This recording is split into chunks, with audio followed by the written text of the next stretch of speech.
Here in Happy Valley in April, it feels a lot more like a day for a picnic, maybe a baseball game, a backyard barbecue, or dare we even say a swim?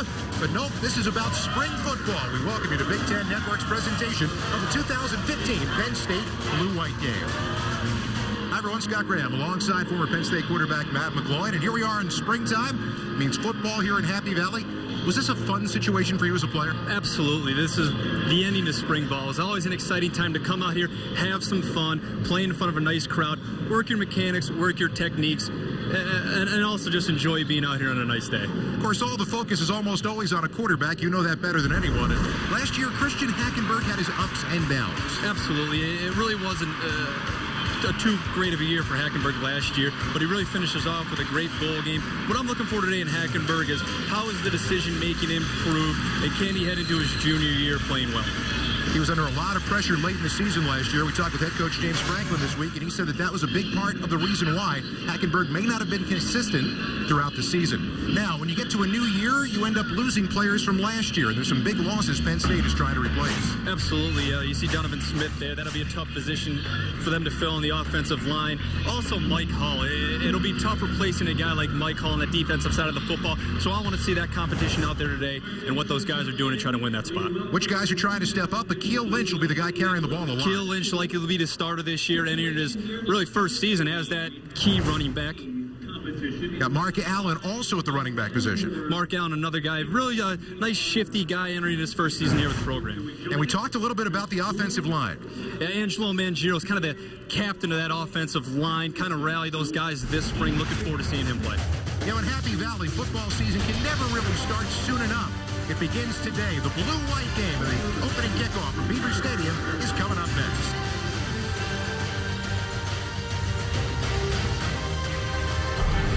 Well, here at Beaver Stadium, don't know that we can overemphasize how gorgeous today really is in University Park, Pennsylvania, with temperatures in the mid-70s, all kinds of sunshine. You take a look at the conditions here today, just about perfect. The wind at 12 miles an hour. It's gusting a little bit, which might end up having an effect one way or another, certainly perhaps on the punting contest that we're going to see at halftime of this day, but it is perfect. And there, of course, a Penn State Nittany Lions team that pretty excited about what they've accomplished so far this spring, and this is kind of like the validation for everything they've done to this point. Absolutely, and what I'm looking forward to today is to see how these guys respond. It's a beautiful day. It's a nice crowd. I want to see these guys working their technique, working their mechanics, really and the spring ball on a high note. As always, a great crowd turnout today, and amazingly enough, even though the gates were not open for parking until I think it was like 9 o'clock this morning, there were people circling the parking lot at 5 a.m. I'll tell you what, the support that Penn State football has always been incredible. The fans always show up no matter what, so this is one of the true great places to play in the country. And as we said, the crowd gets a beautiful day to come out and watch what this team has accomplished, and certainly in an era of hope, we start to take a look at what could happen in year number 2. It should be very interesting for the head coach, who, by the way, is standing by right now with Brian Tripp. All right, thank you, Scott James. Year 1 to year 2, how much difference has it made with the program? Night and day. Guys have really bought in. The chemistry is unbelievable. There's a buzz and excitement around the program that I don't think there's been in a very long time.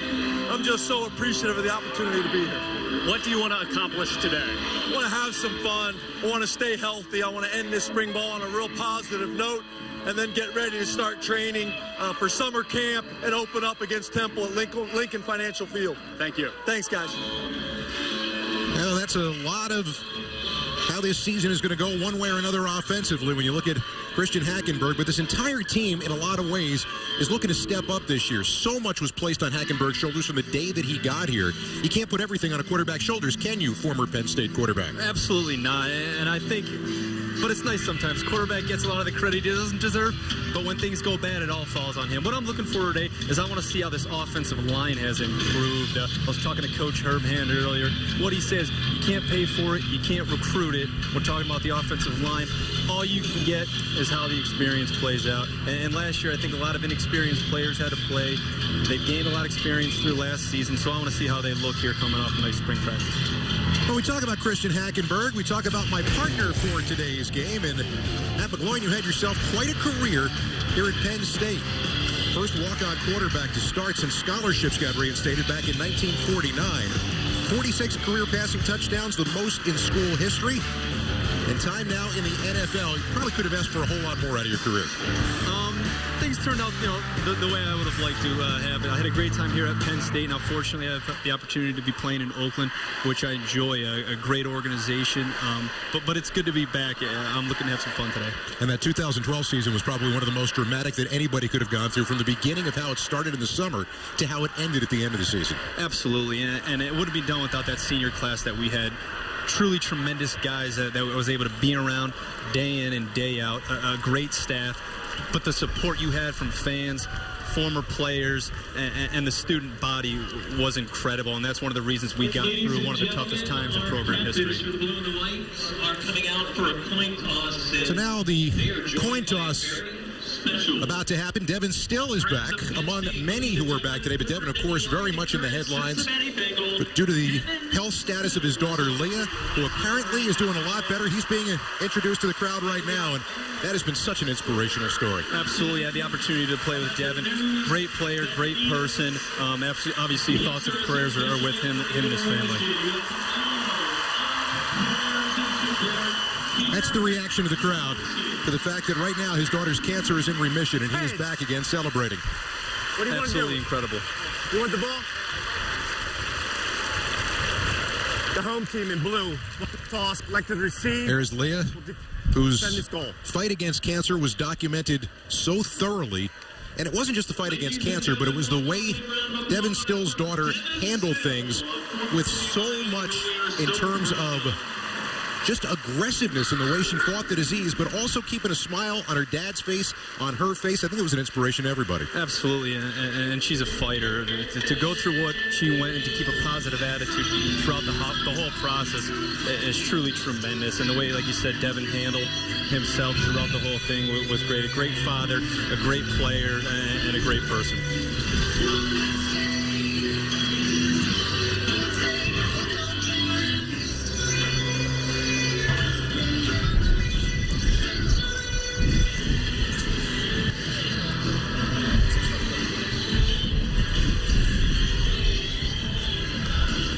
We're going to be hearing from the head coach from time to time over the course of the afternoon. In his spring game, things are a little bit more relaxed, a little bit more laid back. We even have somebody, we're going to get to this in a little bit, we even have somebody on the inside with the officiating crew. Oh, wow, that's incredible, actually. but like you were saying, today's more of a bit of a laid-back day. After 15 spring practices, you know who you are, you know what type of team you have.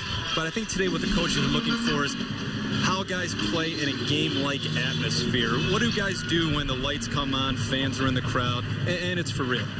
All right, so now, if you're watching a spring game for the first time, and I can't imagine if you're a fan of the Big Ten that you are, you may notice that things look a little, well, unbalanced here with regard to this kickoff.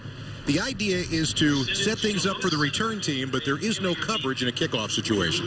Absolutely. I think Penn State has a pretty good chance of returning this one here. I don't think Tyler Davis stands a chance at making the tackle here. Well, no chance at a return. Wasn't exactly what you were looking for out of the kick, though, and that is going to be the flag and the procedure call. And the blue team will get the ball first as the first quarter begins. Free kick, out of bounds. 1st and 10 at the 30, first down. And so coming out, the offensive unit for the blue team.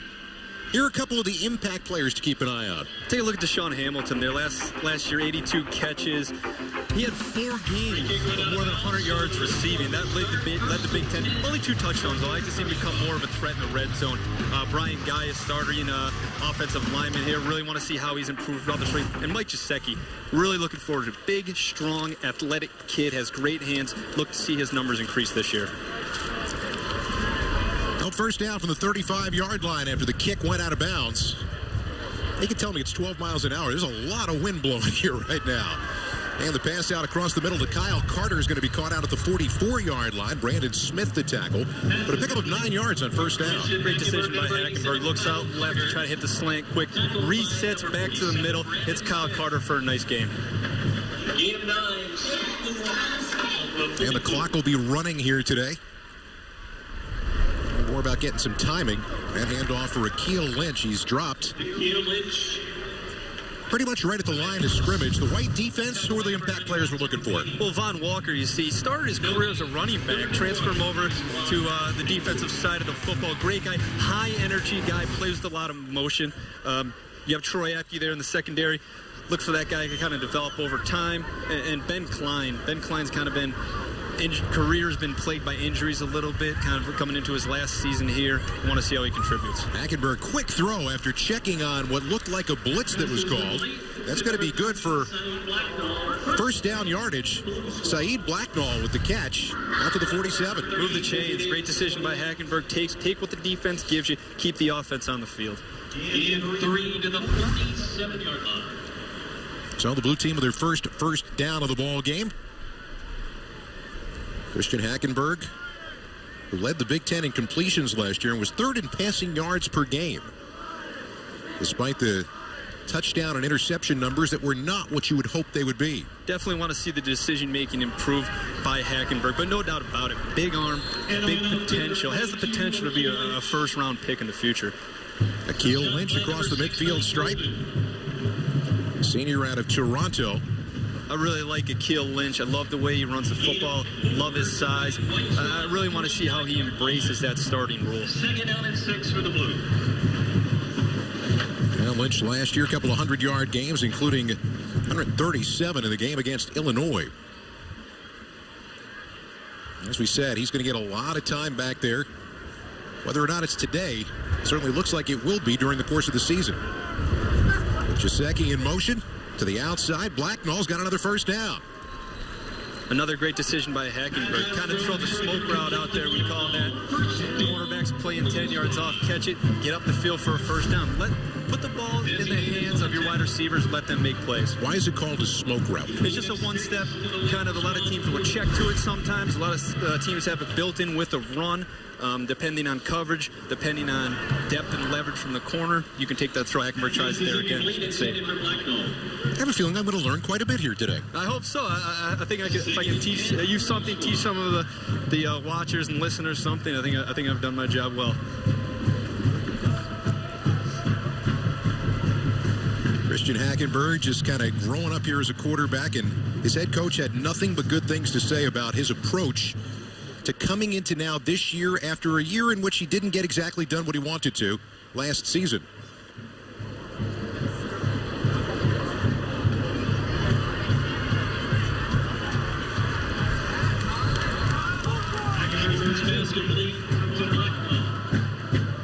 And we welcome you to Beaver Stadium here in University Park, Pennsylvania. For those of you who are watching the Ohio State spring game, this is the blue-white game here at Penn State.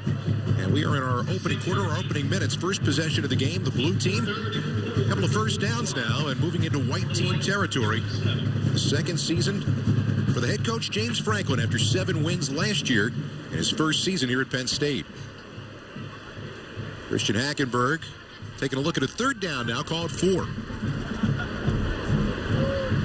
It's been a lot of quick routes so far. Not looking deep down the field, and that was another one, but batted down at the line of scrimmage. You see Hackenberg looking out there to the left side first, resets back to the middle. Great play there, though. Ball batted down by the defensive line. Parker Cawthron with the swat. Had his hand up in the air. Actually got both hands up in the air.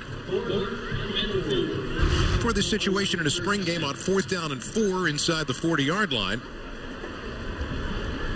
You're going to go for it. Lone split receiver is Blacknall, who's been a busy man on this opening possession. Looking that way again. Now back toward the middle. Flag on the play, and it's incomplete. Ball's a little high and behind Golden, behind Hamilton. I'd like to see Hackenberg complete that. Let's see Hamilton try to outrun that guy and get personal foul. Defense. Hands to the face. 15-yard penalty. Automatic. First down. That's the kind of mistake you're going to hear about. You would have been off the field as the white team, and now instead the drive continues. Or do you hear about that kind of mistake right now? It doesn't happen too often, but hey, you'll take it as an offense. You're trying to move the change. You're down in field goal position now, looking for Hackenberg just to complete some balls here and keep moving the offense. He's doing a great job so far. Looks like it was Evan Schwa on the senior out of Harrisburg, who was called for the personal foul. So the first down takes him down to the 22-yard line right now.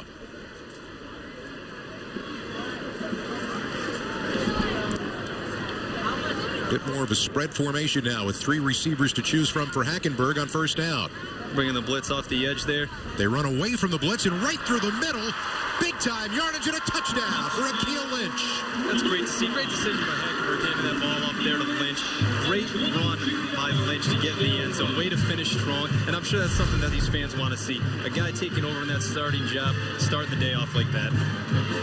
He waited for that hole to open and then exploded through it. Great kickoff block there. Watch Minjiro get to the second level there and pick up that backer. An amazing job by him. So Lynch from 22 yards out, the first score of the ball game. And the white team an opportunity to take the early lead by a 7-0 score. Joey Julius with the extra point and Akeel Lynch, the junior who right now would have the inside track you would think to being the feature back this year, gets his spring game started the right way. Yeah, really looking forward to seeing him play today and playing this season. Just a great running back. Really finished the year off strong last year. Has a lot of potential. And he's wearing that number 22. A lot of greats at Penn State have worn that. And from what I've heard, he will be the last player to wear it before they retire it.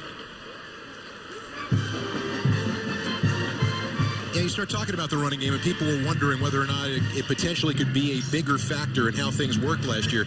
That's not the easiest thing in the world to do when you've got the offensive line kind of inconsistency and indecisiveness that they had during the course of the year. Absolutely. When you have an inexperienced line, that the run game is going to struggle. I think they only averaged 2.9 yards a rush. And, I mean, to win in the Big Ten, obviously those numbers need to increase greatly.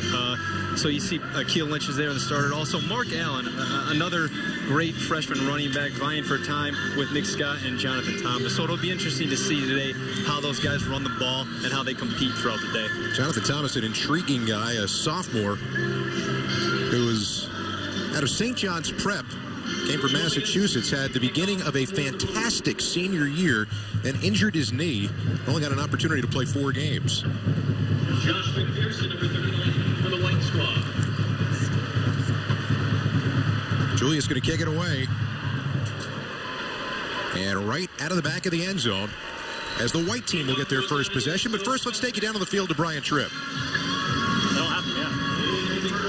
Hey, guys, I am here with Devin Still, who was out there for the coin toss today. Devin, what did it mean for you to hear that round of applause from the Penn State fans? It was amazing, man. They've been my support since I let everybody know that my daughter had cancer. They've been behind us 110%. So finally to be back home and hear the crowd, it was definitely a good feeling. You've obviously been through a tremendous amount of football success, right. But when you heard the news about Leah's cancer being in remission, what did that mean to you?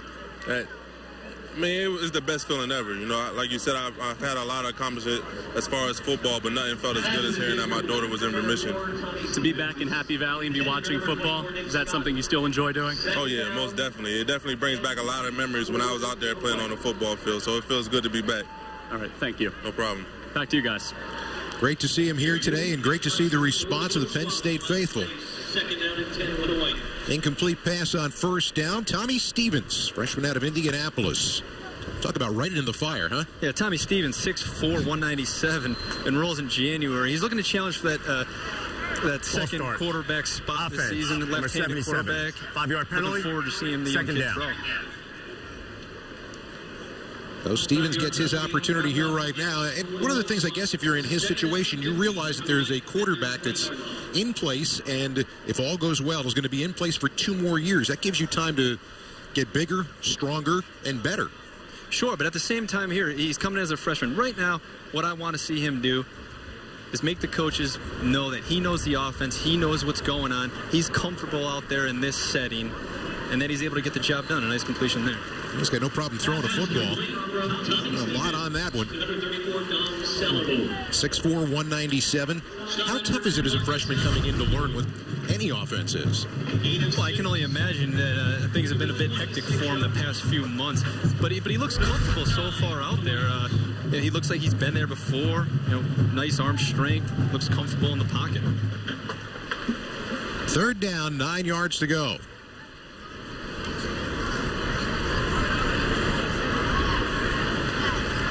Just a 4-man rush coming. That's a good throw to the outside, but a little too tall and too strong down the left sideline. Got a flag down on the play. He's looking for Gordon Bentley. That's a great decision by the freshman. Legal formation. Too deep there. Offense. He tries to More than hit 4 the players whole in the shot in backfield. there, but behind the safety, behind the cornerback, just misses it. But great decision, and I like the throw. So this is the call for a legal formation. Blue squad, and bring up 4th and 9 for the White. Safety doesn't get all the way out there. Great decision. Good looking throw. So he said a little bit too strong.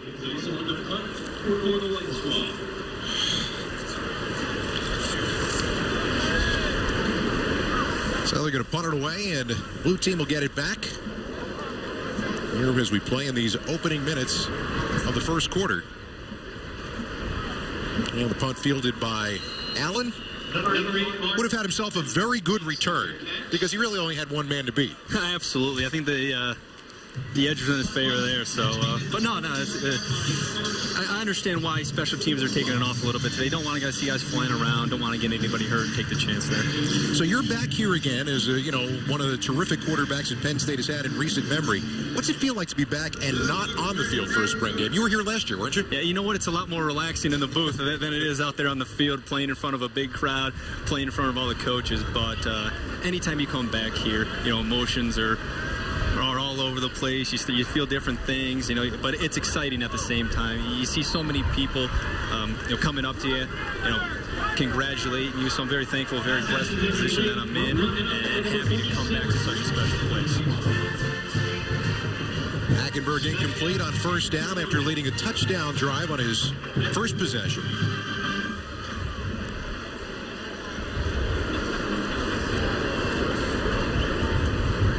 And the Lions trying to get a couple of answers here right now, but more of the answers they're going to find about where things are headed are going to come once the season finally gets underway. A one-on-one outside here with Hamilton. I'd like to see Hackenberg go there. Instead, back to the ground, and Lynch, the outside, wrestled down by Matthew Bainey, local kid out of State College Area High School. And third down and long coming up now for the blue team. Yeah, nice play by Bainey, the senior.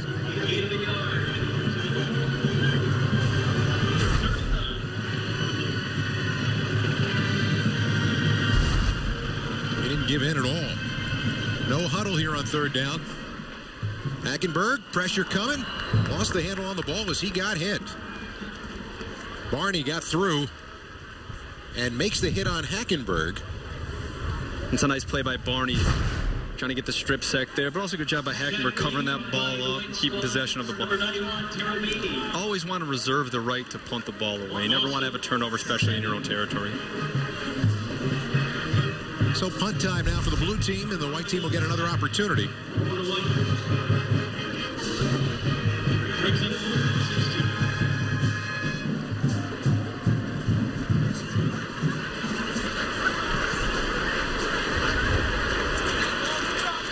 And a deep punt is going to back up the white team back inside their own 10-yard line. Now, I told you a little bit earlier, Matt, that we have ourselves an inside man, as it were, on the officiating crew.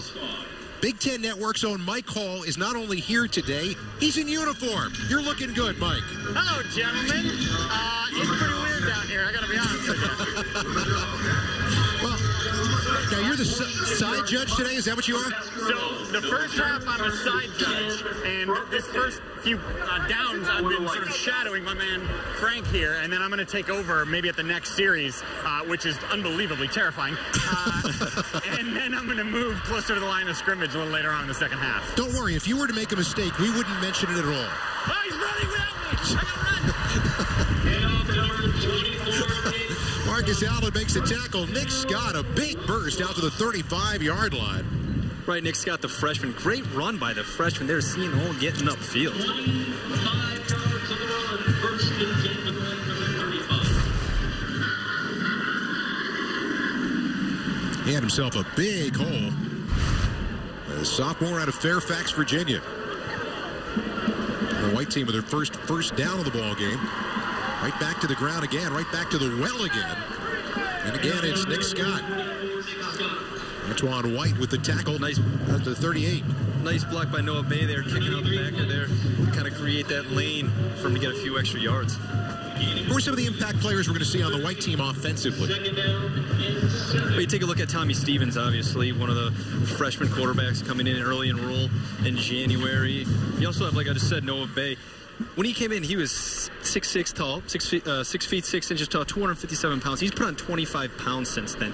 Look for him to really compete and try to make his way up the depth chart. Not a whole lot of room to run here. There's some impact from the outside on the defensive side from Brandon Bell. Who are the other impact defensive players for the blue team? Well, the first guy that sticks out for me is Carl Nassib, senior defensive end, looking to fill that role that Deion Barnes left behind. You have Jason Kabina, linebacker, kind of looking to fill in that hole and challenge that spot that Mike Hull left behind there as well. And Marcus Allen back there at the safety position. Really explosive kid, very aggressive defensive player. He'll fit nice back there with Jordan Lucas.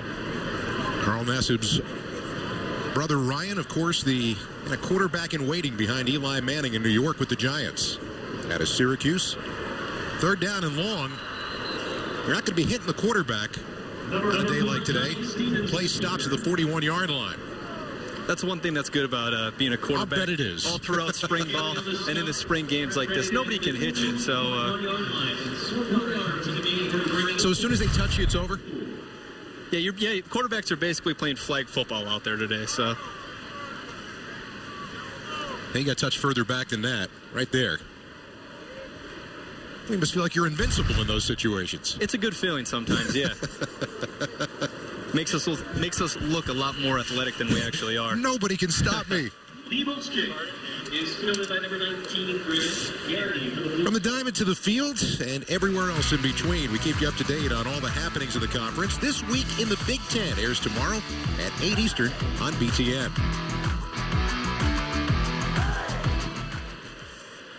They've got an opportunity to get a lot of reps here in this first quarter. We're just about halfway through, and the blue team is already at their third possession of the game for Christian Hackenberg.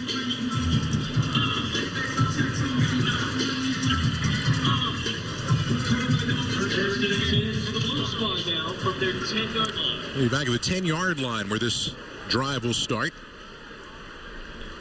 Lynch remains the lone setback. He takes the hand and goes just nowhere. It's going to be a loss of a little bit better than a yard on first down. Curtis Cothran on the tackle there. He's one of those guys battling for the defense position as well, along with Nassib. I think Coach James Franklin was saying that he was excited about Cothran's progress and where he's at as a player. Really looking forward to seeing that guy play today and this season. You can already see in the early going here that he's been a factor early on. He's got a motor. He's gotten bigger, stronger. 11 tackles last year. Second down, timing throw, and it's right there. Hold in at about the 18-yard line.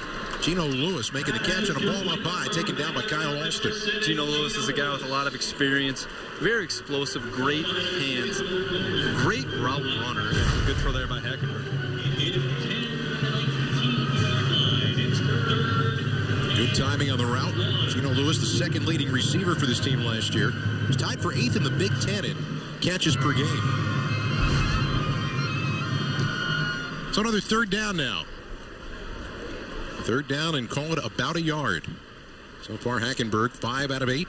Looks like you're going to get man here defensively. Does that mean you throw? I guess so. Yep, for a first down. You might have played this position before. No, that's a great job by Hackenberg. Looked like he could have had a run or a pass there. He saw man coverage. I would throw it to Geno Smith, too, on that. How often as the quarterback do you get that option to make that call yourself at the line? Well, when the staff trusts you and believes that you know what you're doing, the quarterback has a lot of possibilities they can do out there.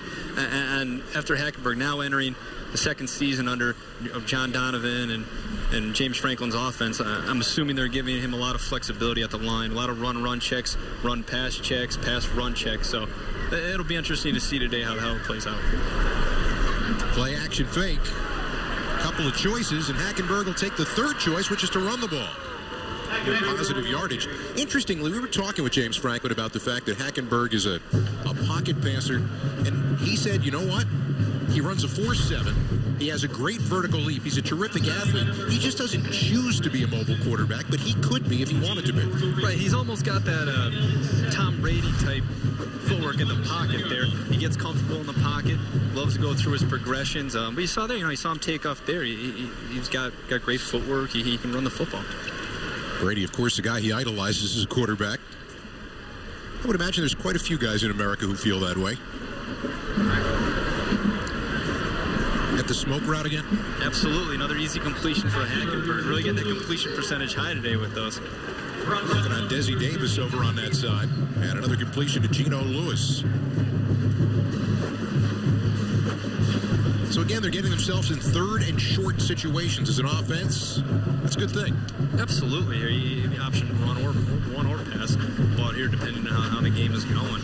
But back to the smoke route. There anytime you have a cornerback that's smaller and off, 6, 7, 8 yards, and you've got a big wide receiver there. It's essentially a one-on-one matchup. As a catch, it's going to be 5, 6 yards every time. He's not giving him that room up at the top of your screen this time now on third down and a little bit better than a yard. Look that way, now fires, and a first down. So that time it came up to bite the defense. They come up a little bit on Lewis, and he runs inside for first down yardage on the completion from Hackenberg. Another good decision by Hackenberg, getting Geno Smith the ball while he's hot. Man coverage again there. You saw the backer go ahead and take the halfback on the swing route there, open up a nice window. Now through the middle, it's Lynch. And good yardage down to the 43-yard line, an 8-yard pickup on first down. Nice tackle there by Brandon Smith, finishing the playoff, stopping him short of the first down. James Franklin running down to the far end of the field. It's a shame the man doesn't have any energy, Hackenberg throwing complete. First down yardage. All the way down inside the 35-yard line. Jasecki with the catch. Jasecki is one of those guys I wanted to see today. Very interested to see how he plays. Big, strong, athletic kid. He can catch the ball well. Interesting to see his numbers increase this year as he gets more and more comfortable in the offense. You said big, really big. Hackenberg, a lot of room to run. And he'll get touched and tagged at the 27-yard line after a pickup of 6. Again, it's nice to run when you're a quarterback when you know you're not going to get hit. But given that look, you would have run too, right? Absolutely. You're nothing here. Hackenberg rolls out. There's nobody there. Get up the field. Obviously, in game situations, you'd like to see him slide there and avoid a hit. But, hey, no sense in sliding and taking any injury. Chances of getting injured. When does a quarterback start working on that? The slide? You don't, really. It's kind of something that you just do. You just go down. You know what? That shows, too, because there are some guys that can do it and some guys who can't. Some guys are just not good at it. Absolutely, yeah. Here's Lynch. A good wall of blockers in front of him, and he's going to make it down inside the 15-yard line before Brandon Smith knocks him out. That's another first down for the blue team. There's Brandon Smith there again on the tackle. He's been all over the place so far this drive. But you see the patience there on Lynch. He kind of waits for the blockers to set up, then hits it upfield for a nice gain. So 1:37 and counting left to go here in this first quarter. Blue team trying to continue their offensive move downfield, and once again, it's Lynch who's run hard in this first quarter, down to 7. Troy Apke's a guy that I want to see here today. Really interesting to see how he fits in there in that secondary. Penn State likes to play a lot of nickel and dime defenses. Look for him to fit in some of those positions in the upcoming season.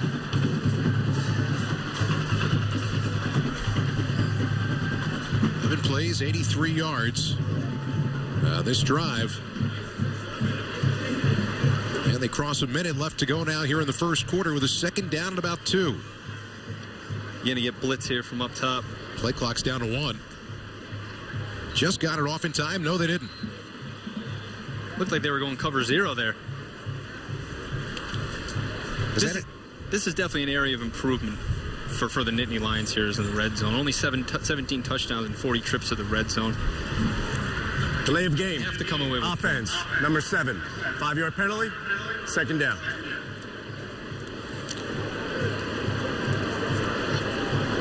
So in that situation, that maybe that indecision about the look that they were seeing, that cost them. And that really does cost them here. Instead of a second down and 2 inside the 10, now you're outside the 10-yard line. A little bit more room for the receivers to operate, though, up toward the top of your screen in man coverage. Or is it?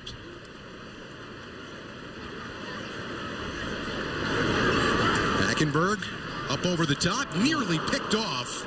I'll tell you what, if Malik Golden had come up with that ball, he could have run for about an hour. Got pressure there from Von Walker off the edge. I think it spooked Hackenberg a little bit there. Tries to get the ball. Situations like that, throw it away. It's second down. Live to play another down.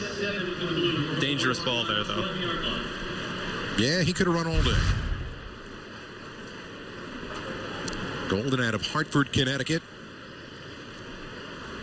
Played in 8 games last year, all 12 games the season before. Third down now. 19 seconds to go here in the first.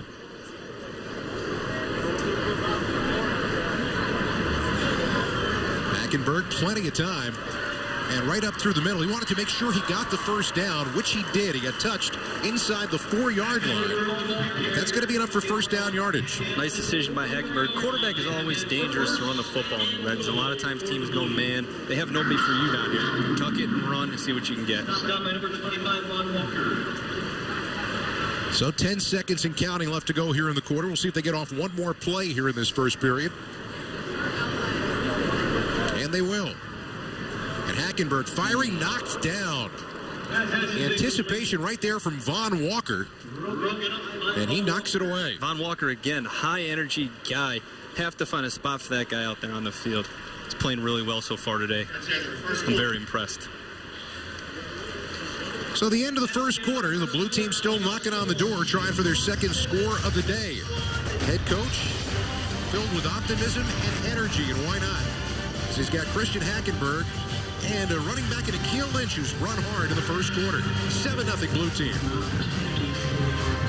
White game. The blue leads the white 7-0. Down here on the sidelines now with Penn State men's lacrosse head coach Jeff Tambroni. They'll be in action on BTN tomorrow night at 6 o'clock across the parking lot. How do you channel the passion of the fans here in Beaver Stadium and funnel that right across the parking lot tomorrow? Yeah, you know, this is a credit to all the coaches, players, and alumni that have just made this program such a legendary program with the support that we have out here. And you get 1/10 of this kind of energy and excitement over at the lacrosse field tomorrow night. It'll be a great atmosphere, electric atmosphere. I'm hoping some of these guys decide to stick around over the weekend and watch us play tomorrow night at 6 o'clock. How has the first year of Big Ten lacrosse gone? It's been wonderful. I mean, it's just it's a great conference to be a part of, top to bottom. Great competition. We're honored to be a part of it. It's great to be affiliated with the rest of the athletic department within the Big Ten, and I think the future is extremely bright. Thank you. Thank you. All right, we got a third down now for the blue team. Early moments of this second quarter. Trying to get in the end zone again. Third down and goal. Just outside the 8-yard line for Hackenberg. Off the pump fake. Pressure coming. Ran out of the pocket and just a little too tall for Geno Lewis in the corner. Covered by Desi Davis. Yeah, Paris Palmer just gets beat there on the inside. One of those guys vying for that left tackle position. And pressures Hackenberg into throwing the ball away. Well, the only guy who was going to catch it was Lewis. I mean, one good thing to see there is Hackenberg throwing the ball away. You already have 3 points in the bank. Third down, if you don't have anything, throw it away, kick the field goal, get some points on the board. So the field goal try now to extend the lead.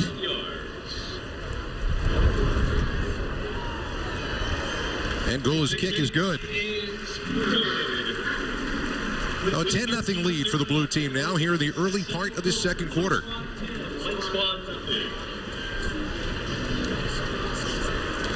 Now, we talked a little bit earlier, and we are going to get back down on the field in a little while to Mike Hall.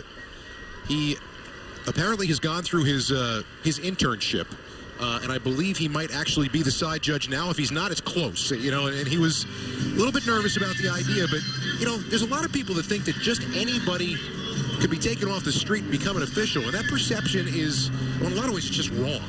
Absolutely not. I can only imagine how difficult it must be for those guys down there. You're watching so much going on, and it has to be hectic out there for them. And not only that, to make the right call in the right time, in the right situation, it's got to be extremely difficult. We're seeing a little bit of this right now here in this game, but later on this fall, you're going to see a full feature on exactly what this experience was like for Mike and some of the implications that it has coming up later on in the fall during football season here on Big Ten Network. White team will get the ball back. Very, very, very difficult return situation right now. No blockers. And no ability to catch the ball because it's back through the back of the end zone.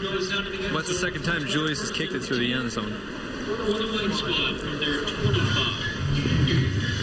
Well, the scoring drive for the blue team, now with a 10-0 lead, 17 plays and 82 yards, and they held the ball for 8.5 minutes in that first and over into the second quarter. Yeah, I really like what I see out of the offense so far.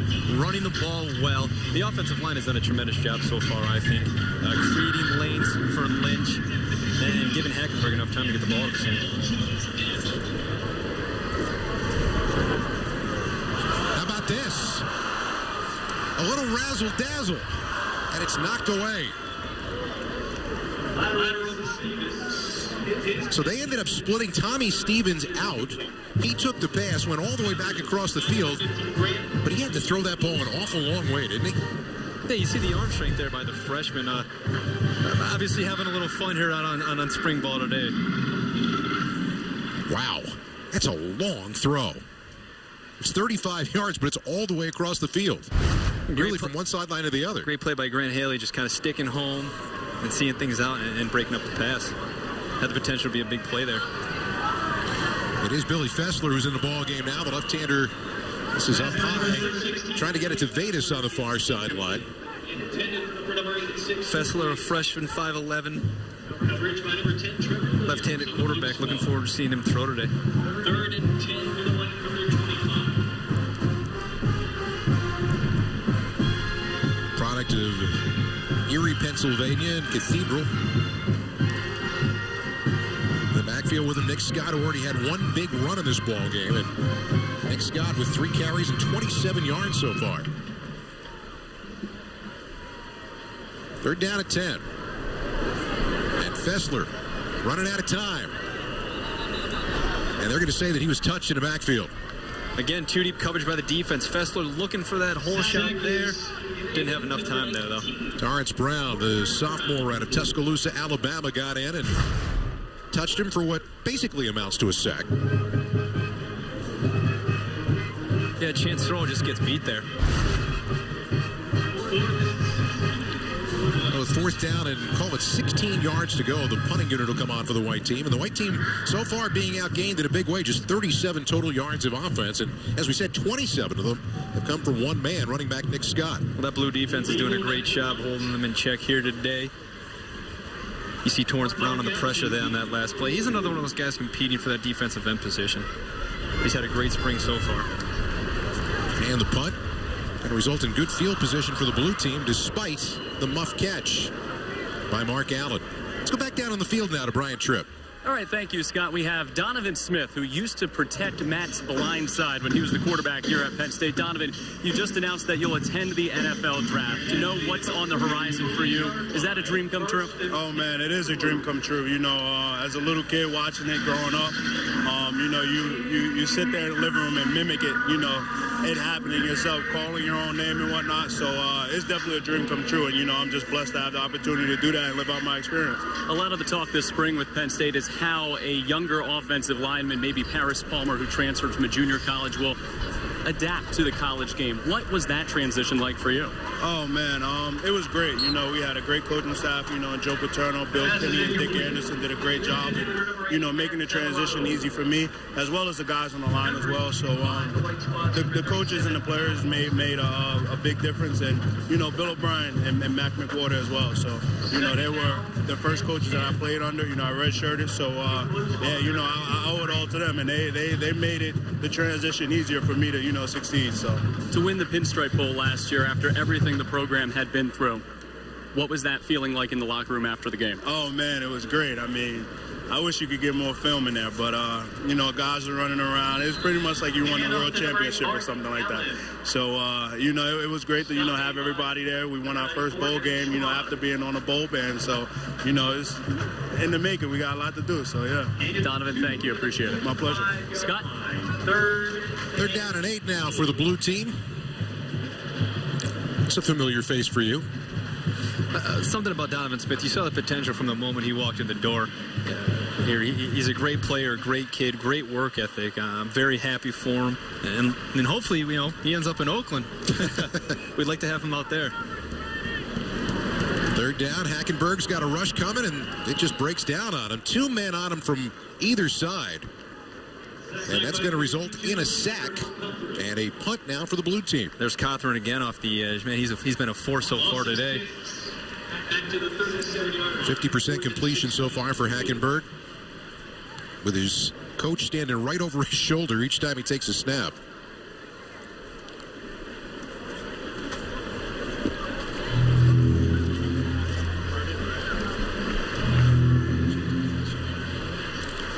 Game time is, as you can see, running right now. And that a good placement of the punt inside the 20-yard line. It is just a perfect April day. Actually, it would be a perfect May or June day, too. 75 degrees, bright sunshine. Excellent turnout as well. Like I said earlier, the Penn State fans are here no matter what. Tremendous support. Makes you work harder, and it makes you want to be a better player. A little bit of extracurricular activity after that first hit on Nick Scott at a pickup of about 3 yards. By the way, is 75 degrees too warm to play football? Absolutely not. It's absolutely incredible, I think. It's perfect weather. Nice breeze coming through the stadium. It's a great day for football. You cannot ask for a better day. I would imagine players will not think the same during summer camp. Is that true? Not necessarily, no. Yeah, you're out there so long throughout the course of the day during camp. You like a cold day every now and then. Nassib got in and stopped Nick Scott. There's Nassib. I think he's the front runner for that starting DN position to kind of replace Barnes. From what I've heard, he's had a great spring so far, and he's been doing a great job. Out of Westchester, Pennsylvania, and Malvern Prep.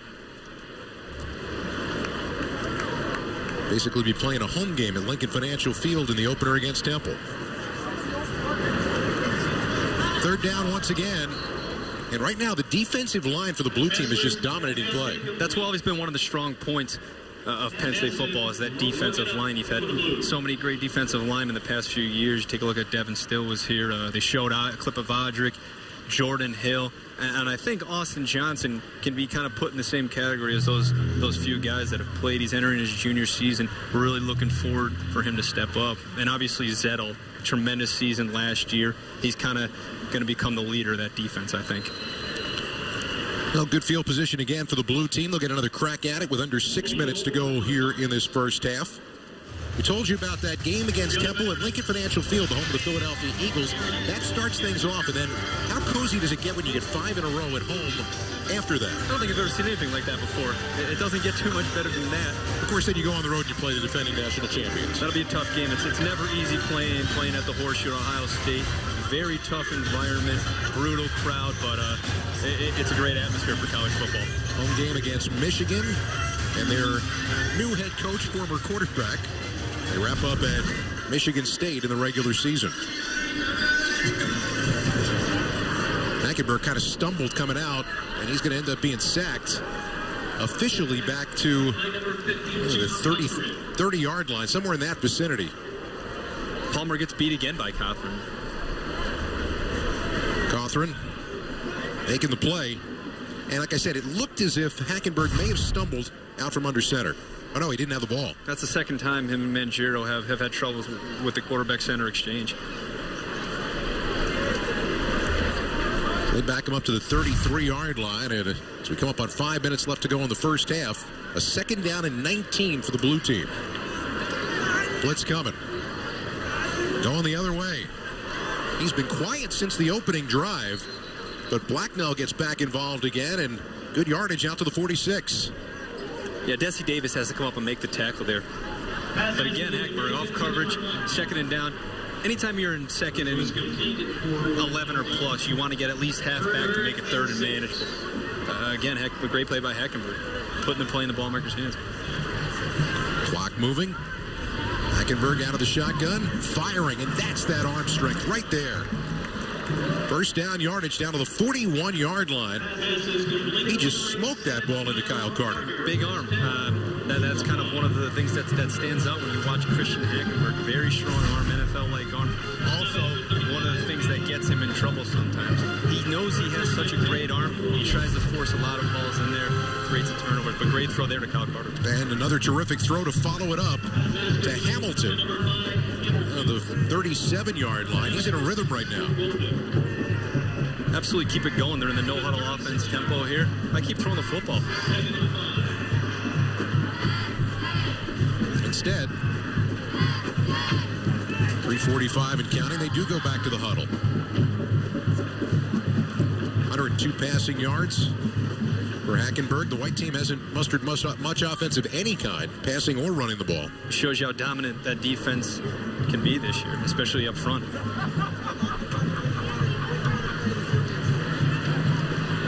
Second down, blitz coming again.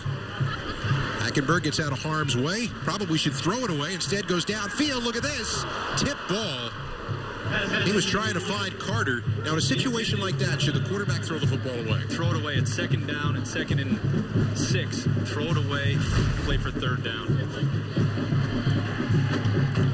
The question is, in a regular season game, does he throw that away? More than likely. Maybe the spring game, he takes an extra chance? I don't think so. I mean, again, what you're doing here, you're mimicking the game-like situations here. Right there, you're forcing the football down the field. Hackenberg, 12 out of 19 after 2 blistering and perfect throws. That one knocked away. And a third down coming now. Third down and 5. Rush coming. And it's complete. And it's a first down. Nifty running after the catch by Hamilton as he skips out of bounds at the 29-yard line. You can see why he had over 80 catches last year.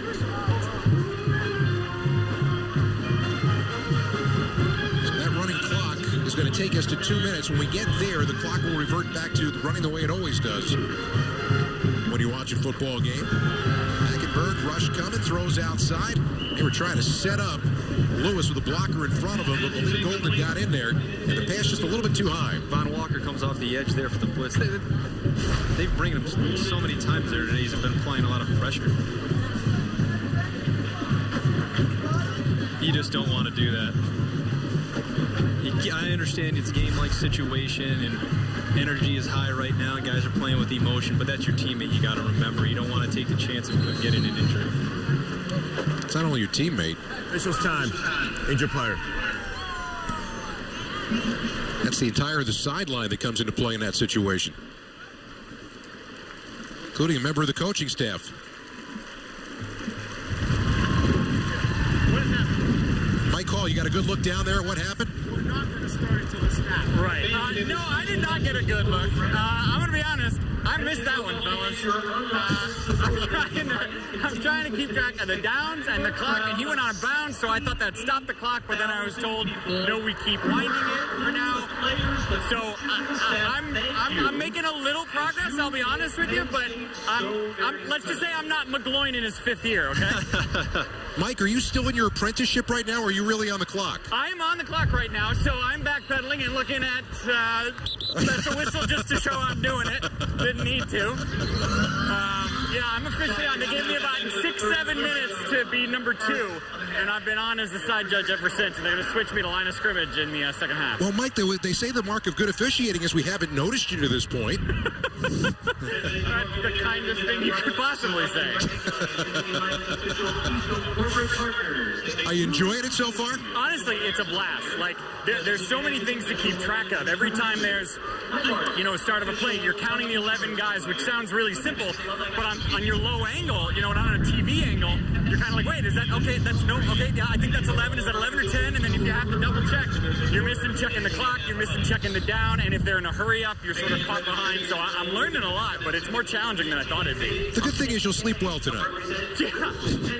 Well, I'll be honest, this second half, when we get to halftime, however much Gatorade is in Beaver Stadium is going inside of my belly. Mike, has Franklin been in your ear at all about any calls down there? Yeah, right.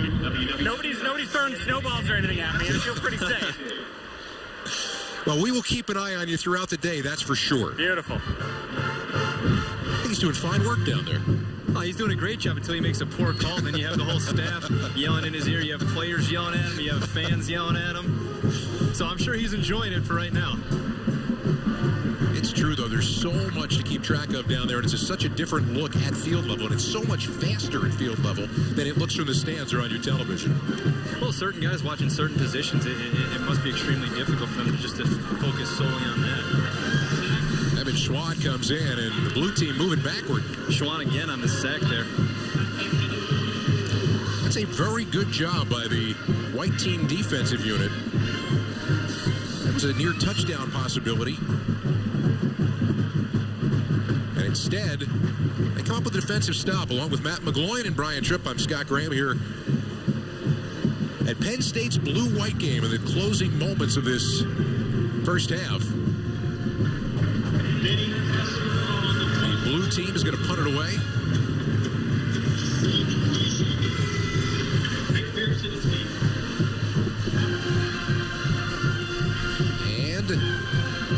Catch made. We're under a minute to play now here in this first half.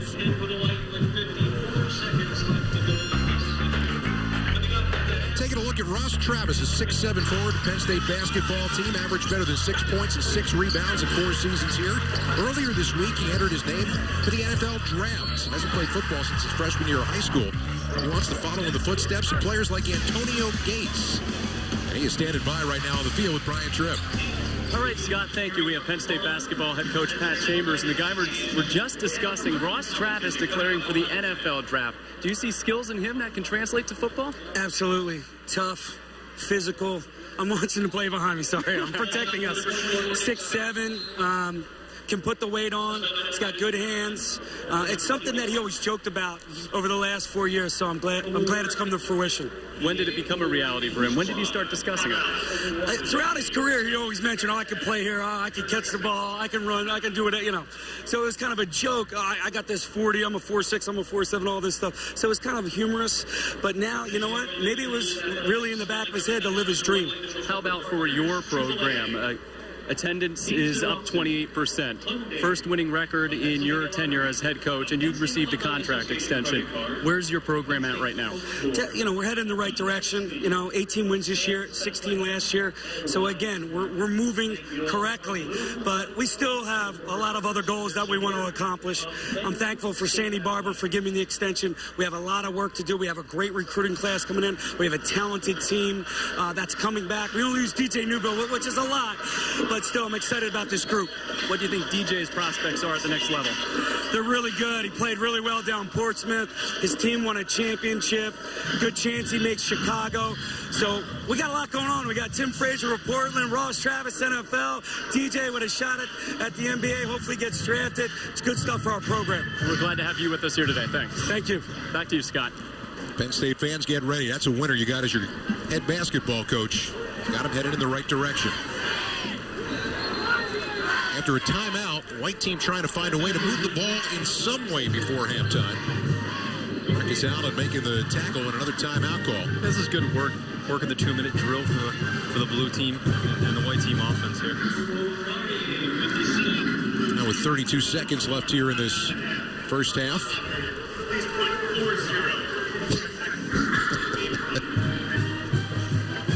Mr. Hall's got some pep in his step over there. Did he just make a call, though? Or just run all the way up to him if you want some face. Let's listen in. So I'll be running up to him. So he's got no more? He's out. I think they only gave him 2. Okay. Typically, they would have 3. Okay. Third down. Okay, so now we got 3rd and 9 with 40 seconds on the game clock. And you got to think that they're probably going to at least go 10 yards to try and get that first down. Just different scenarios we're thinking about now, okay? Now, if he calls a timeout, can I tell him he doesn't have any, or do I flag him? No, just tell him he doesn't. Ignore it. It's like watching it, someone studying at the highest level. Nice job.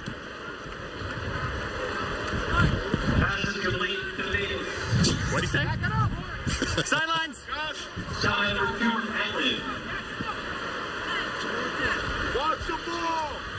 You're doing a great job.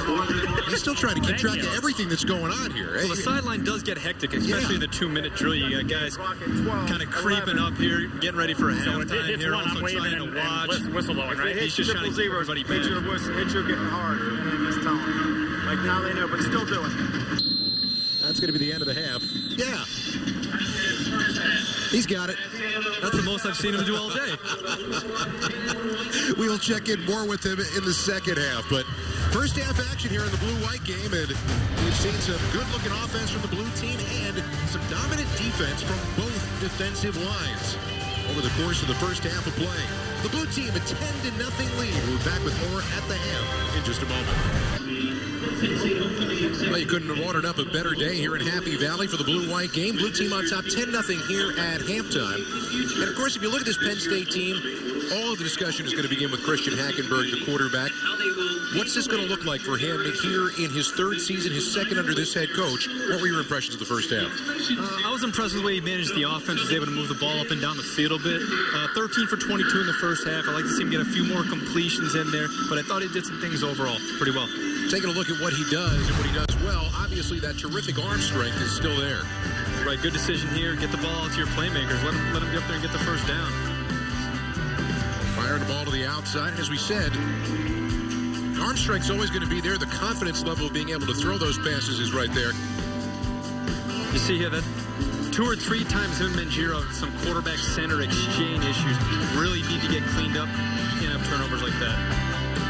That's still the gun to be able to get his team down close to scoring range. They were not able to score in that final drive, but blue team did throw for 109 yards, gained 139 total, and 11 first downs to 1 for the blue team as opposed to the white team. Time of possession, nearly 21 minutes in that first down. You see how strong that blue defense can be. Just taking a look at the white numbers there. I think, again, they're not going to have too much of an issue replacing guys. A lot of guys willing to step up, a lot of guys competing out there, playing well, and I think that defensive line is the strong point of that blue defense. Spring season winds down with this game. One more half left to go. The blue team on top by 10. Head coach James Franklin. Penn State football head coach James Franklin with us here. Akil Lynch is taking over the lead running back job, not just today on the touchdown run, but this spring. How has he looked? He's done a nice job. He's a big, strong guy, really fast. I'd like to see him have a little bit more of a physical component to his running game because he has the body to do that. But overall, I've been pleased with him. The offensive line, has that group gelled together yet? No, we still got a lot of work to do. Our D-line is the strength of this team. Our O-line is still an area that we're going to have to continue working through. Thank you. Thank you. Now, there's no doubt in watching that when you saw in the first half that was very true for James Franklin's team. Dominant defensive line play really on both sides, and a 10-point lead for the blue team as we continue here at halftime. Early summer football here with 75-degree temperatures in Happy Valley. Blue team a 10-0 lead as we get set to start the third quarter of action here in the Penn State spring game.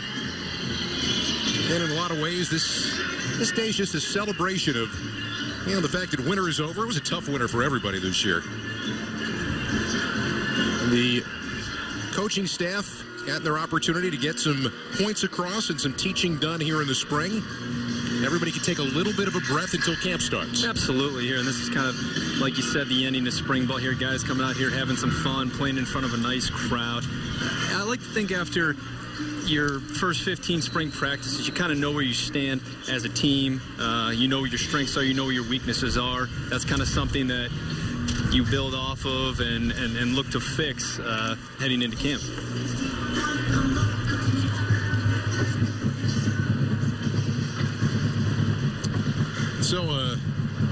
Second half kickoff with one way or another, no return.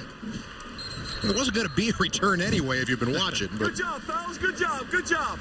Good job. That's way to cover now. I agree with the way they do it here. Just want to see kicking team run down the field. They want to see the leg on the kickers. You do your best to avoid injuries. Now you hear that little bit of encouragement from James Franklin. We're going to be hearing that from time to time throughout the second half. He is wearing a mic right now. We'll listen in from time to time and find out what his instruction level is like and exactly how he's approaching the second half of this spring game.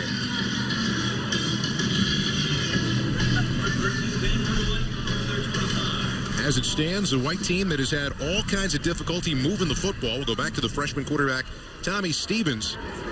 Takes over at his own 25-yard line to begin the second half. Rhythm throw, and that is just swatted away. Great job. It's had a big game. Great job on Hasib there, dropping into coverage there. You've seen him doing a little bit of everything today.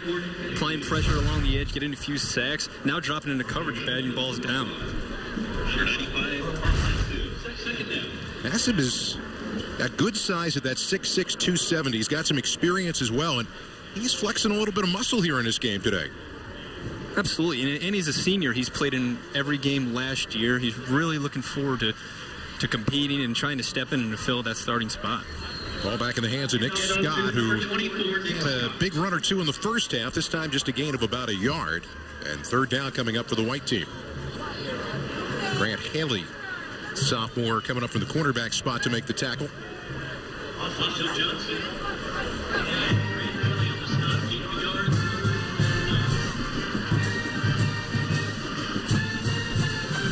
Must be what it's like to play football in San Diego, huh? It's beautiful. Absolute beautiful day.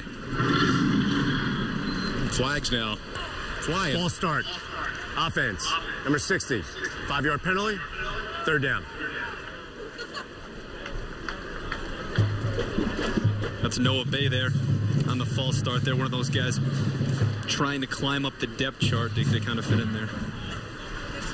We talked about Noah earlier, one of those guys that redshirted last season, came into Penn State, 257 pounds. I think he's put on 25 pounds since then, really trying to work his way into a playing position to help contribute to this team. His grandfather played baseball in the Pittsburgh Pirates organization in the 1940s. Long throw down the sideline and a little bit too much air under it. How tough is that throw to make? It's difficult. At the same time, people see a ball being thrown out of bounds there. What I look there was I see there's a wide receiver technique. Does he stack back on top of him once he's beat?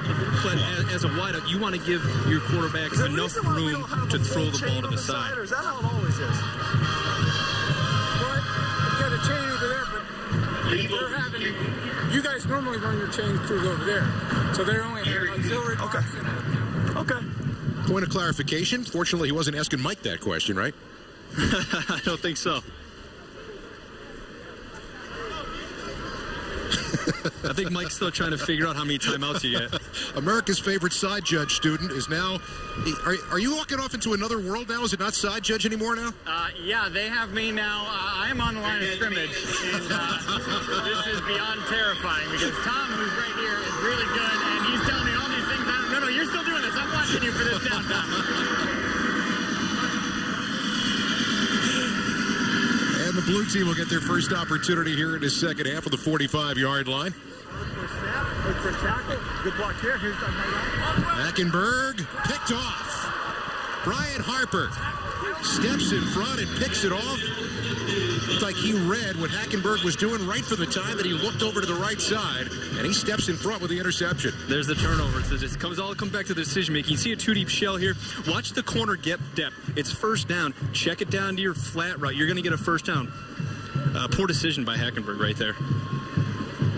Interception return to the 46. Not a whole lot the receiver could do to help him in terms of getting back either. Well, Harper the interception, and he sets the white team up with their best field position that they've had. They're sitting at their own 46-yard line now.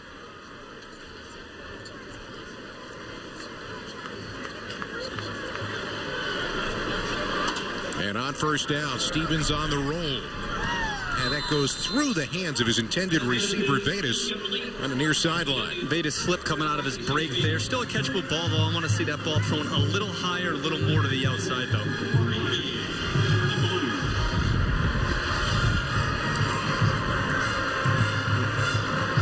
There's a watchful eye back there.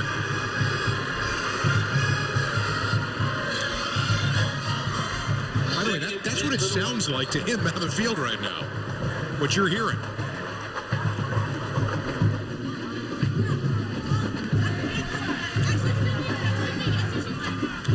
Second down through the middle. Some hard running for Nick Scott. And a third down coming up. Scott had a brother who played cornerback at Holy Cross 2010 to 2013.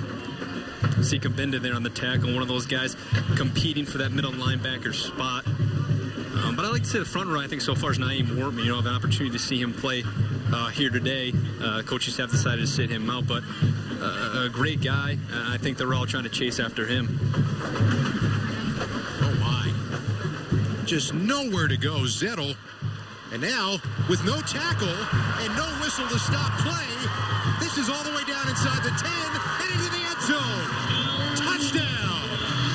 Nick Scott, second and third effort running, and the white team is on the board. I thought that play was over. I thought they blew it dead. Yeah, I thought Zettel had the sack in the backfield, or the tackle in the backfield here. But give credit to Nick Scott. They're staying with the play, continuing to move his feet, and making a great run.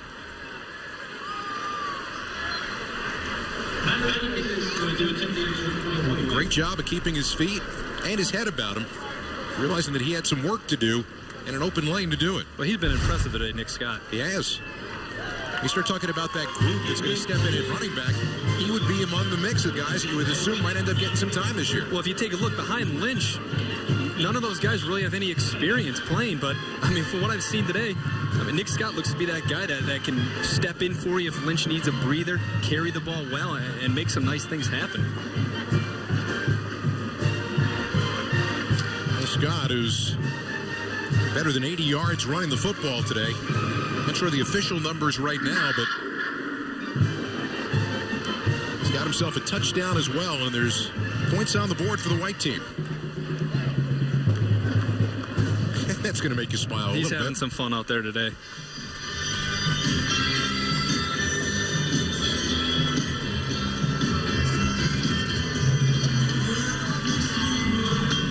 As the celebration goes on the sideline for the white team, let's go back down to Brian Tripp. All right, thank you, Scott. Coquise Washington, Penn State women's basketball head coach Nick Scott. That looked like you when you were a point guard, didn't it? Well, I like that. A little power, a little finesse, some quick feet, and got it done in the end zone. That was nice. I don't think there is a sport that was affected as much as women's basketball with the additions of Rutgers and Maryland to the Big Ten.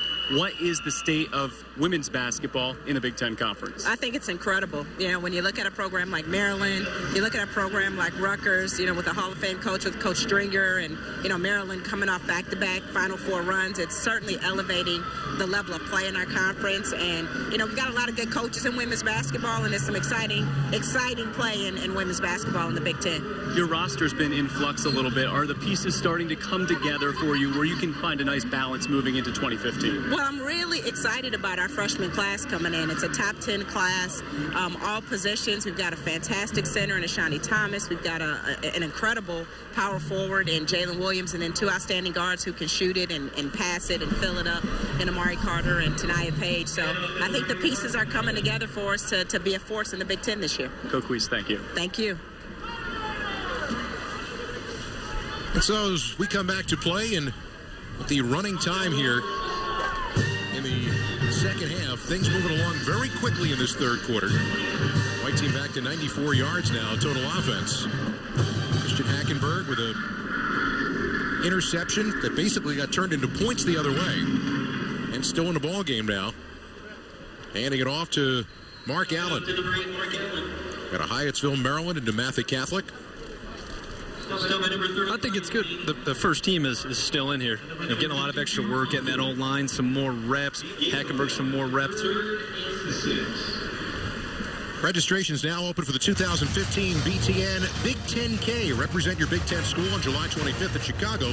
10K and 5K races include a post-race tailgate with mascots, cheerleaders, food, and more. Register today at big10k.com. Third down. Hackenberg, big rush coming. This time gets away and fires for the first down. That's great footwork in the pocket right there. Step up, keep your eyes downfield, deliver the ball in the middle. Nice catch by Carter, by the way, going down and getting it. He had a little help from Paris Palmer, who took the rush and basically shoved it upfield. It was coming from Schwann. Absolutely nice job by Palmer there. Palmer's a big guy, 6'7", long arms. Playing right now at that left tackle position. Hackenberg up on top. Drops it in there, and it's caught for the first down. That's a big-time throw right there. And then you see the arm strength right there. The arm strength and accuracy. When he's on, he's on. He's not going to miss. Beautiful throw by Hackenberg right there. He dropped it right in, and Blacknall makes the catch. Did get the foot in, and had control of the football. All the way down to the 16-yard line. That's good on Sundays right there, that catch. Dragged that second foot, didn't he? With time, Hackenberg throws and through the hands of Zalinato. That was maybe just a little bit too much of a fastball. A little bit much going in there. Zalinato trying to cut in there. And it was also a dangerous ball. That ball got tipped. Almost picked off, but... Talk to me. You're throwing a catchable ball. And people talk about what a catchable ball is. Is that a catchable ball? It's catchable. It's tough, though. It's tough on the wide receiver to make that catch. He's diving. He's stretching out. He's coming back on the late. That's a tight window right there, but made a good throw. Hackenberg got a wide-open receiver and short of the goal line. Garrity went down at the 2, tried to reach out and see if he could extend the arm over the goal line for the score, but they won't give it to him. A little trickery there by the blue team offense. So now they have a chance. Looks like he's going to Hamilton here on the left. And a little fade is incomplete. Hamilton was locked up with Desi Davis off in that left corner of the end zone. Didn't have a whole lot of room to make a play there. No, I mean, it's a jump ball. It gives him an opportunity to go up and get the ball. Nice defense. This is where I want to see Hamilton become more of a threat, is down in this area. He's obviously great in midfield, great on third downs. However, only 2 touchdowns last season. I think he needs to step up his game in this part of the field. Running time clock continues. We're in the 4th quarter now. Sickie, the man in motion, and the quick look in for the score, and a late shot to Blacknall after he makes the catch for the touchdown. Nice decision by Hackenberg. Little one-step slant for a touchdown. And again, going back, you don't do this at the end of a play, especially to a teammate. That's Harper, who had the interception a little bit earlier. Obviously a pretty emotional player. It's kind of a head-to-head contact. That's a flag in a real game right there. Now, your teammates, after this game is over, do you talk that out at all? Some guys will, some guys won't. You know, obviously, it's a game-like situation. Everybody's competing for a job out here. Guys are playing hard. Guys want to make an impression. But at the same time, these are your brothers out there. These are your teammates. You don't want to be going head-to-head with guys, especially just after a touchdown. 75-yard drive. The big pass by Hackenberg down the right side to Blacknall. It's only fitting that he ended up catching the pass for the touchdown. Clock's running, by the way, as we are rapidly coming to the end of this blue-white game. We told you that I mentioned a little bit earlier, we were in the 4th quarter. It wasn't like there was some sort of break in the action when we said the 3rd quarter's over. They're just letting it roll. But that's what coaches do. You know, they change the clock. They can do whatever they want down there. Well, this, in effect, it's a practice. It's a scrimmage. It's, there's no specific rules that need to apply. And the fans want to be able to see what they can see, but I think they've seen what they were looking to see here today. Absolutely. A lot of guys played well today. Also, but what the fans aren't seeing is that James Franklin isn't not just watching his own players. He's watching his other coaches as well, because you have teams split up here. So what you basically have is you have graduate assistants coaching positions now. You have position coaches, coaching the defense or coaching the offense as a whole. So he's really watching his player, and he's watching players, and he's watching his staff as well to see who really stands out. He told that to us a little bit earlier this week when we were talking to him. It's not just players who are trying to figure out what their future is going to look like, but graduate assistants, what do they do? What do they have to do to get better, to become coaches one day? And in situations like this, they get their first real opportunity to do that. It's interesting. There's so much more going on in a football program than the average fan would just think about, Wow, that was nearly a pick six. Farmer stepped up, and he caught that ball. He might have been able to take it to the house. It was only a matter of time before somebody jumped one of those. They've been doing that a lot today. It's a great read right there, though. Second and 10 with a line from 35.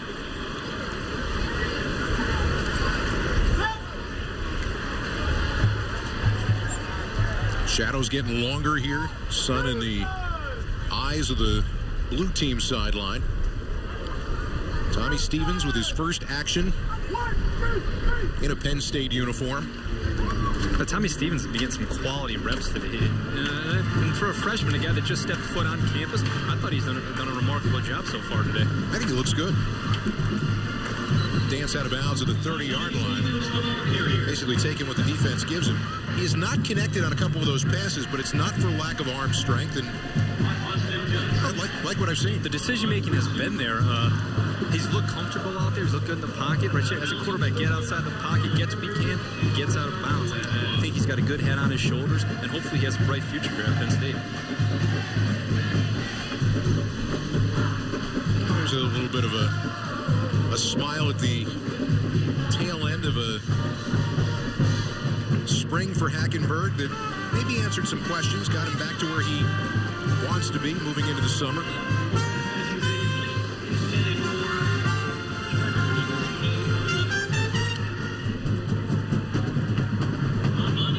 You mentioned a couple times today what the crowd is like. It's starting to thin out now here late in the afternoon. There's grills out there that are lit in the parking lot. There's people that have some serious grilling that they've got to be doing. You got to get to work, but playing here in this atmosphere has got to be such a special thing, and especially in the situation that you guys were in 2012, watching the way the fans responded, the way they did, and the emotion toward the end of that year. You take a look at the upcoming schedule for Penn State, a lot of home games this year, but what was that like? It does not get any better than this atmosphere right here at Penn State. I've played in a lot of different stadiums across the country. This truly is the best place that I have been to. The fans are incredible. The support has been incredible. When you talk about that 2012 season, that senior class we had was full of incredible guys, incredible players, great staff. But the only reason why we were able to make it through those tough times was because of these fans. The fans, the former alumni, the student body stood behind us that whole way. Made us want to work harder, and it made us want to fight each and every day. And a pass incomplete.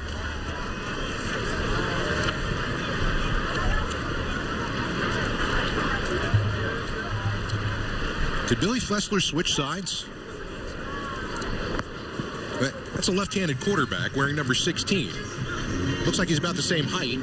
That looks like him, yeah. He was on the white team in the first half. He was traded at halftime, it looks like. How about that? Things happen in these spring games you just don't see every day. Hard yardage for Mark Allen. Let's find out how Mike's doing down there on the line. Not good. Not good at all. I am swimming over here. I don't mind admitting it. Being on the line of scrimmage is much more challenging. Well, what's your primary responsibility now on 3rd down and 10? Yeah, here's the thing. That's the perfect question. I don't know. There's so many things. Like, I got to find what's called your key, which is a guy that you focus on over here. But it was much easier down there because then I just had the widest man. But now it depends on the formation. If there's 3 men on this side, it's different. If the formations are imbalanced, it's different. So I'm kind of struggling here. And while you were talking, you missed an opportunity to catch somebody doing something wrong anyway, right? Yeah, probably. Like a little bit of advice, don't let any of those offensive linemen be upset with you when they come off the field. Oh, no, I got in trouble for not signaling something. What'd you guys say?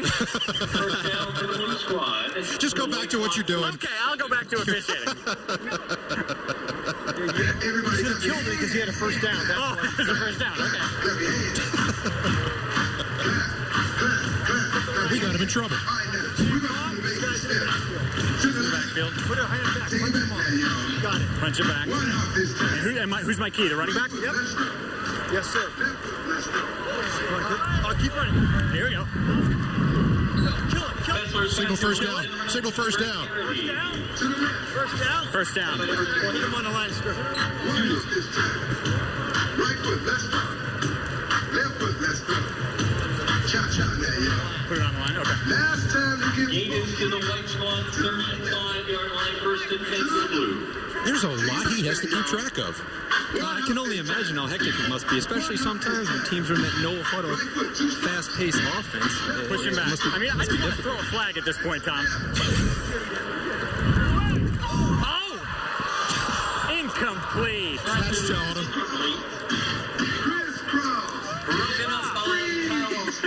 Great job on the incomplete call. Thank you. I should have blown the whistle when I called it. I got it. Mike, thanks so much for helping us out with this. You bet, guys. I wish I could talk more, but I have trouble walking and singing a song at the same time. So this is... We look forward to seeing the feature coming up in the fall about Mike's day on the sidelines wearing the official's uniform. Down to 2:07 and counting left to go here in this ball game.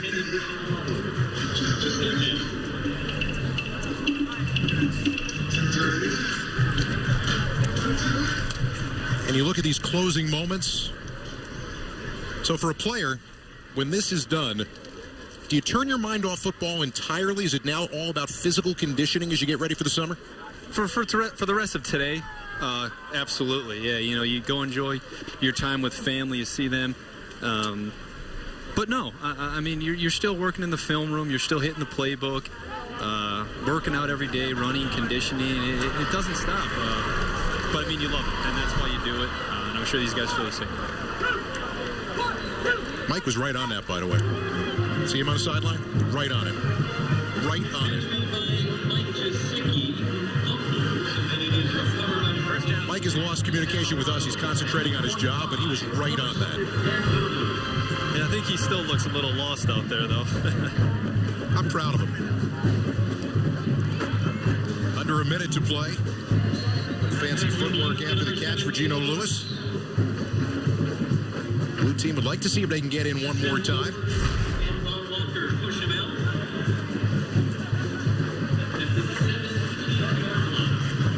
It's a good job of winning the tackle.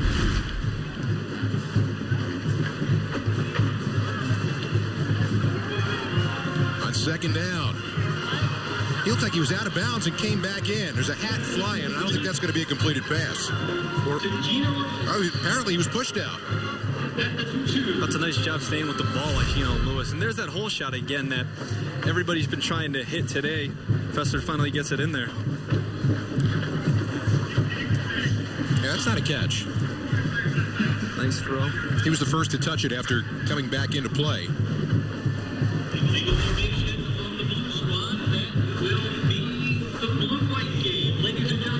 That's going to turn out to be the final play of the game. A 17-7 win for the blue team in this blue-white game. Ladies and gentlemen, let's give a big round of applause to these Penn State football players. And a happy head coach spending the time to thank the fans for being out here and supporting his team the way they did. You are great fans for supporting this great program. In just a moment, the team and coaches will head over to the Blue Band for the singing of our alma mater. 17-7, the final score.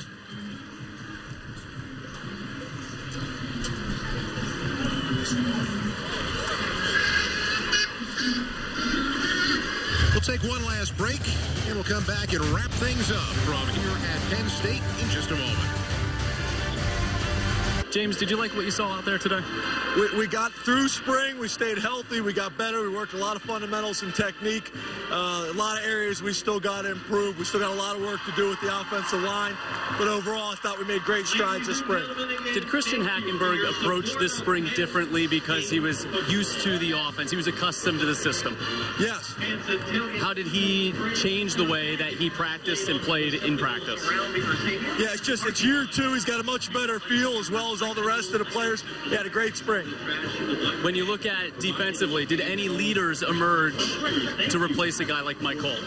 Yeah, I think you look Zettle's doing some great things. I think A.J. Johnson's doing some great things.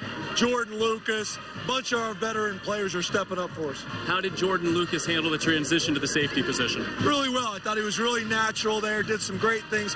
He loves to talk anyway, so this is a way to take advantage of his communication skills. We also saw you start the day off with a kicking competition. How do you feel about the unit you have there? You have a group of guys competing to replace Sam Ficken. I think Joe Julius has a really strong leg. There's still some things that we got to get fixed fundamentally, but I feel good about him. Punting, we still have some questions there we got to get resolved. Thanks. We'll see you in the fall. Thank you so much. Penn State football head coach James Franklin. Thank you, all right, thank you very much, Coach. And, guys, you take a look at what happened in this game today. You have the takeaway, 236 passing yards for the blue team. Christian Hackenberg doing a lot of good things. Defensive line play, very good, really, on both sides. And as James Franklin just talked about, one of the things that you've got to continue to work on is the consistency in the offensive line. You see how dominant that defense can be, especially up front of the defense. Applied a ton of pressure to the quarterbacks today. I think that was going to be the strong point for this Nittany Lion team coming up this season. Offensively, the decision-making still needs to improve for Hackenberg. You saw the interception there. The offensive line has looked better. Still needs some work. Need to fill that void at the left tackle position. Did you have a good time today being back in a different role? It was exciting. It was fun to be back. Great atmosphere. And like I said earlier, it was a lot more relaxing being up in this booth than out there on the field. Well, it was a pleasure. I enjoyed working with you. Absolutely. Thank you. Had a great time. Another terrific day here in the spring at Penn State, and the fans certainly got an opportunity to enjoy it. The players wrapping up their spring workout season. And a victory for the blue team today as spring officially, although it begins everywhere else, comes to an end for football here at Penn State. For Matt McLeod, Ryan Tripp, our entire crew, I'm Scott Graham. To get our final score, blue team 17, the white team 7. We thank you for watching. This has been a presentation of Big Ten Network. We'll send you now to Illinois spring football. And join Brian Barnhart and Jay Lehman.